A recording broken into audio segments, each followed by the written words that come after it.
My name is Kala, Arvind Kala. Mr. Modi's government is very strong and very warlike. It is not strong and warlike with China, which has grabbed thousands of our square kilometers in eastern Ladakh.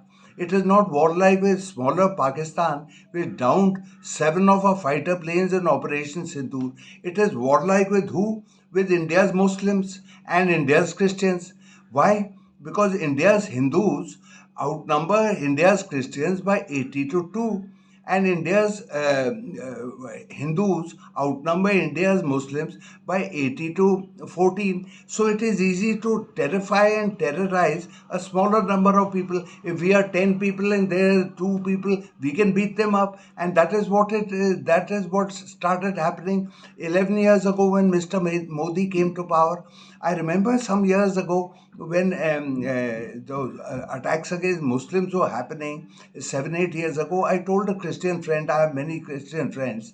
I told one of them, it's Muslims who are in danger, not Christians. He said that time that today's Muslims, tomorrow it will be the Christians. And sure, that is exactly what happened 3 days ago on Christmas Day, when there were orchestrated attacks on Christian celebrations all over India, whether in Kerala, whether in Madhya Pradesh, whether in pockets, Christian pockets here and there. It was all orchestrated.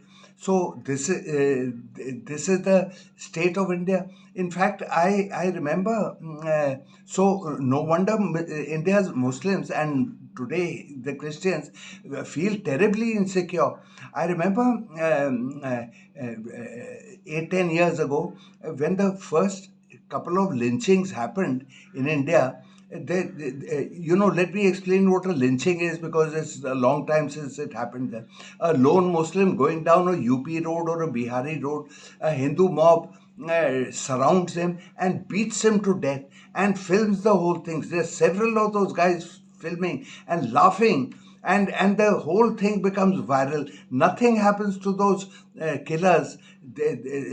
Nobody, the police doesn't look for them, and the killing, it just struck terror in the hearts of 230 million Muslims. And when I used to express horror to my Hindu friends. I'm a Hindu, I'm a Brahmin. My Hindu credentials are impeccable. And I used to express that, and I would find that my Hindu friends didn't react. I mean, they weren't filled with horror at this at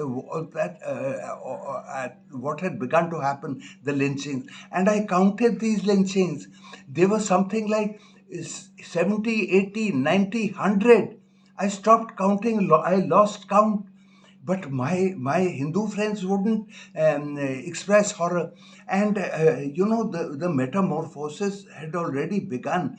The Hindus have begun to change. They have changed in the last 11 years. As a Hindu, I live in Delhi. I live in North India, which is entirely Hindu. The Christians are only there in pockets in Kerala and in Tamil Nadu. Tamil Nadu has 5 million, some southern states, and in the eastern states, which are almost entirely Christian. I live in an ocean of Hindus, and I've seen this change. Now, a question to ask is: India has been independent for 79 years. Mr. Modi came to power 11, 12 years ago. So for 68 years, Hindus were fine. I mean, I didn't think anything. Hindus were just like any other people. In my beginning days as a reporter in Indian Express, Delhi, I shared an apartment with a Muslim friend for 2 years. Subsequently, that guy was blown up in a mine explosion in Iran. Subsequently, I shared an apartment where there were 2 Muslims and 3 Hindus, and we lived peacefully. What has happened to the Hindus? Now, what is happening in India? There's a metamorphosis of Hindus. It has happened all over the world. Is governments will lead the people towards evil or towards peace. Look at Germany or Japan. Can you imagine Germany, one of the most peaceful societies on this earth? They gassed to death 60 million Jews, Germans. It was an evil government which led them to evil. Japan, the most peaceful society on this earth, their massacres of people in China were brutal. Down the streets, shoot, kill, and today they're the most peaceful because an evil government led them towards evil. And I see the same metamorphosis here.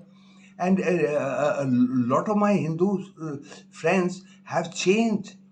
They admire Modi, etc. And chaps like me who express horror at what all that goes on, the targeting of minorities. My Hindu friends see me as some sort of a sissy, sissy who's just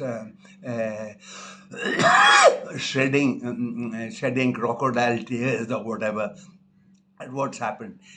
So this is really terrible what has happened, and and I remember I mind you, when this government came into power, it came with this idea of Hinduizing India.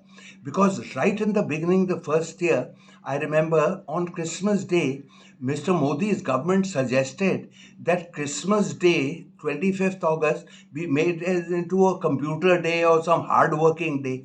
So there was a Supreme Court Chief Justice, a Keralite fellow called Joseph. He said, "Why don't you make Diwali a hard working day? Why do you turn a Christian festival into some other event?" So I remember it came with that design, that this is a Hindu land, and this religion, Christianity is alien, and Muslims are foreigners because they follow a religion which originated in Mecca, and Christians, of course, follow this, which had originated in Bethlehem or Jerusalem, wherever Jesus Christ was born. I have no idea. This is this is what India's Hindus, 1 billion Hindus, have metamorphosed into something very, very evil, and any protest, and you shove them into jail, or do this, or start a case against them, do this for defamation. It's just a systematic persecution of even Hindus who resist Mr. Modi. So these are my thoughts, and I thought I'd express them. So I'll get going. See you later, alligator.